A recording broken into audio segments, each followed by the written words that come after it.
Hey guys, how's it going? It's 8-Bit Eric. Today we are going to talk about Dragon Quest Builders 2. Came out earlier this past weekend, and I have been freaking losing track of time. I've wasted so many hours already just playing this game. Now, if you aren't familiar with Dragon Quest Builders, it's a game that takes place like in the Dragon Quest universe, where you're a character that is a builder that has to help rebuild the land. And you know, the first game came out cross-platform wide, this one as well. I was very excited that Nintendo Switch was getting it the same time as the other consoles in North America, so I had to snatch it up. I had a blast playing the first one. So Dragon Quest Builders 2 takes upon the original format where everything is basically a square cube on the map. Kind of like Minecraft, I would say, but this is more focused on the adventure aspects, on the RPG aspects, and basically on a plot narrative, as opposed to Minecraft, which is just like a sandboxed type of game.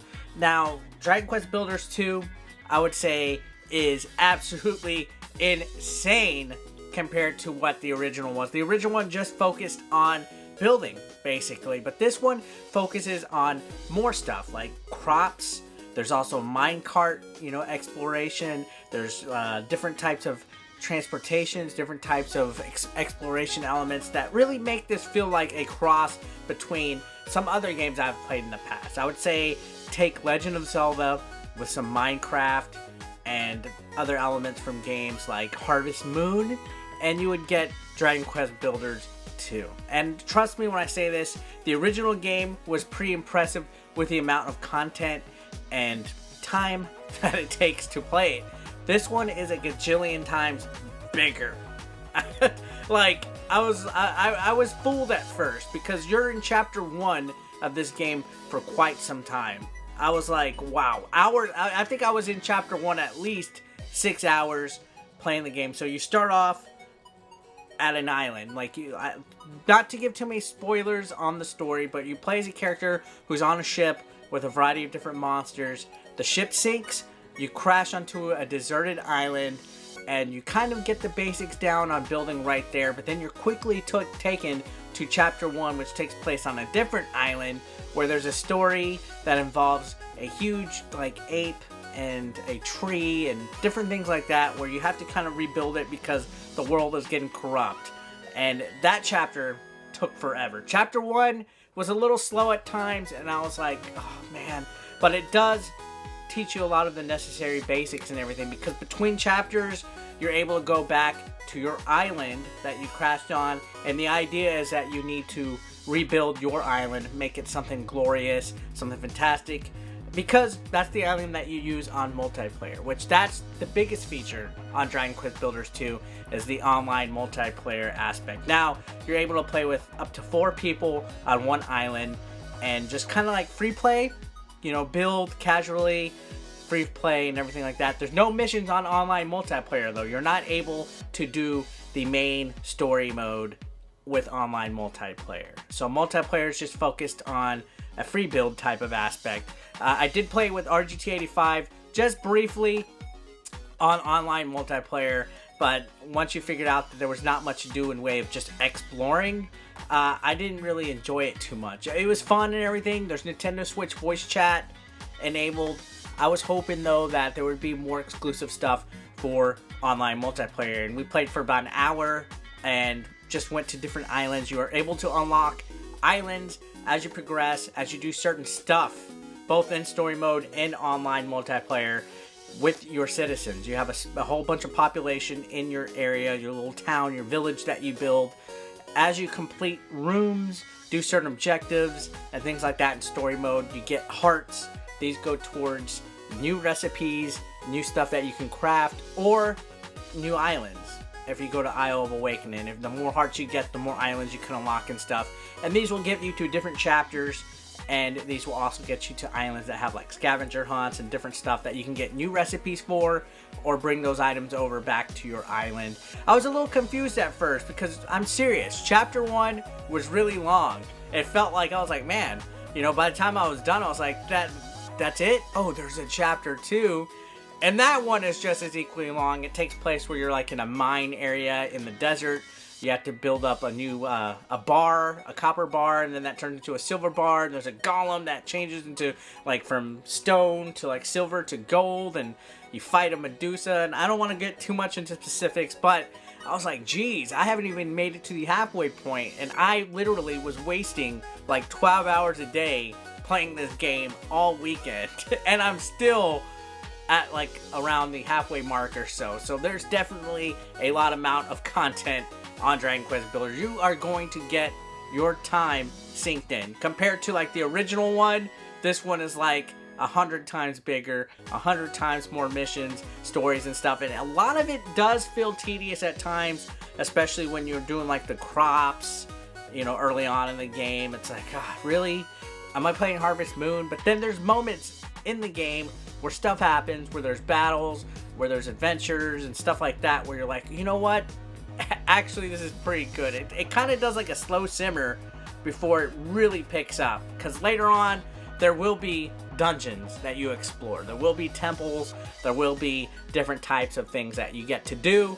And I like that in games, you know. Don't blow your whole load out at once. I think they did a nice simmer, and it's very insane how much bigger this game is. You know, there was a lot of like micromanaging as far as items go and stuff in the first one, but in this one you can carry a lot of stuff. You have so much slots in your bag alone being able to carry, and I like that. I like being able to not have to worry about having to go and put all my crap in a collector's chest just so I can have it saved and then have to go back and forth. There's fast travel as well, which is a godsend in some games like this. I know I'm one of those people that likes open world games, but Jesus Christ, throw some more fast travel in them. I think they did very good on this. They built the environment. They, you know, the idea of everything just being kind of terraformed into cubes and just looking great. You know, sure, they took the concept from Minecraft and everything, but I think it translated over into the Dragon Quest universe, especially with some of the enemies and the characters. You know, Akira Toriyama, who also did the Dragon Ball series and everything, does the artwork for Dragon Quest, and I've always loved that art style. So this does feel like a Dragon Quest game. I just really enjoy, you know, the characters and everything like that, the humor. There's a lot of tongue-in-cheek humor with the conversations and stuff, but overall, I think this is a quality adventure RPG type of game that has a huge building element. I mean, the building is a huge element to the gameplay, but there's so much more beyond it. So don't get confused that, oh, this is just like Minecraft, because it's not. In fact, I would venture to say Minecraft Dungeons that's coming out later is inspired by this game. Like, so it's like Minecraft came out, Dragon Builders came out and was inspired by it, but then Dragon Quest Builders 2 came out, and now I think Minecraft Dungeons is going to be inspired by it. It's kind of like a weird circle of life. Again, multiplayer, I would say, what is promising. It seems very cool.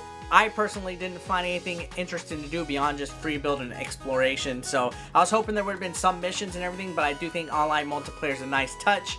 The amount of time that you get to sink into this game is also more than your money's worth. There's so much you can actually do with the building everything. Your own island that you crash on, you're free to manipulate and build however you want. You can like tear the whole thing down if you want. So that's actually really cool that you have such a huge personal sandbox to use and everything like that. And I would say the only real complaint I have is that multiplayer isn't unlocked right from the beginning. You literally have to complete Chapter 1, which takes several hours to get access to online multiplayer. So do not give up on the game, guys. I know a lot of people might be like, oh my gosh, this is very, very slow. It's boring. It's a snooze fest. And I gotta admit, there was a moment in the game where I was like, God damn, man, just finish this. But I persevered. I got to a point where now everything is open and I'm just continuing the story. I haven't completed it yet. There's no way anybody can complete this game in one weekend, but I have killed so much of my free time playing this game. I absolutely am addicted to Dragon Quest Builders 2, so I think it's actually worth checking out for the Nintendo Switch, guys. So if you haven't played the first one, don't worry. I don't think it's necessary in order to enjoy Dragon Quest Builders 2, because it's a completely different plot line, has no kind of like sequential chronological story or anything like that involved with this. Just skip the first one and go to this one, because this one has everything that made the first one good and then some. So yeah, it's a $60 game for the Nintendo Switch because it's on the high end of retail. I would have preferred it to be like a $40 game, but what can you do? It's more than well worth the price, guys. Again, it's good. And guys, that's it for the review. Thanks a lot for watching. If you are brand new, feel free to throw a subscription, and I'll see you on the next one. Have a great day. Peace out.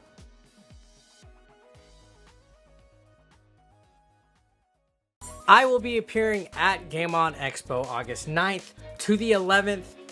Looking forward to it. This is my 4th Game On Expo. Holy cow. Already been there several times. Each time I go, more and more, I enjoy it. It becomes much more epic. I mean, this year alone, we're going to have Charles Martinet, who voices Mario. We're going to have the voice actor for Bowser, the voice actor for Peach. We're going to have the voice actor for Ash Ketchum, and the voice actor for Bulbasaur and other Pokemon. So there's a lot of voice actors. It's not just a YouTube convention, but some of your favorite YouTubers, including myself and Shady J from The Shady J Show, will be in attendance. But also John Hancock, Boogie2988, Kinsey, Metal Jesus Rocks, John Riggs, and plenty more that have yet to be announced will be at this convention. It's an awesome 3-day convention. There's so much to do here. They have lots of tournaments, lots of panels, lots of after-party activities, things like this. You know, the desert's already hot, but when Game On Expo comes to Phoenix, it is super hot. So this is at the Phoenix Convention Center, right in the heart of downtown.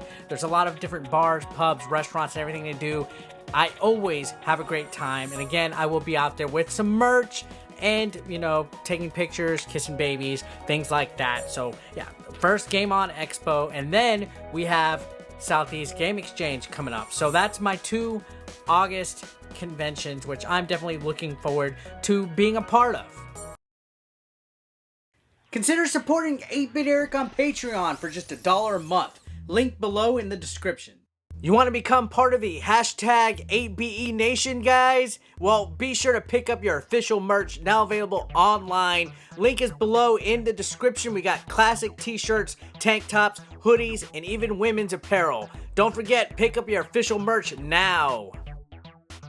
And while you're at it, guys, feel free to watch the next video, or why don't you catch up on one that you might have previously missed. Thanks again, guys, for all the support. I couldn't do this without you. You guys are amazing, and don't forget to subscribe and click that like button if you are brand new. Thanks again, guys. Peace out.